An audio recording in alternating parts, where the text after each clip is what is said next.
Hey everybody, this is a real quick video in case you have an AUX Freedom Echo inverter air conditioner and you need to do a hard reset on the Wi-Fi unit.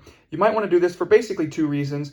The first is troubleshooting. If the air conditioner is not responding or not connecting to the Wi-Fi, or if it's not syncing to your devices, or if it's just not following the protocol you set for it, any of these issues can be troubleshooting with a hard reset. The other reason is if you want to set this up in a new place and get it set up on a new Wi-Fi system and everything like that, just doing a hard reset is a good step in this process.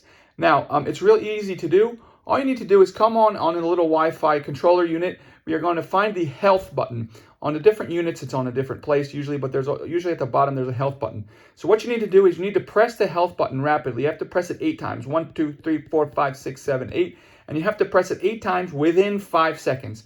If you press it within 5 seconds, it will initiate a full factory default reset. You'll know it has worked when you get a double beep sound out of it. And if not, you might need to try it again until you get that double beep.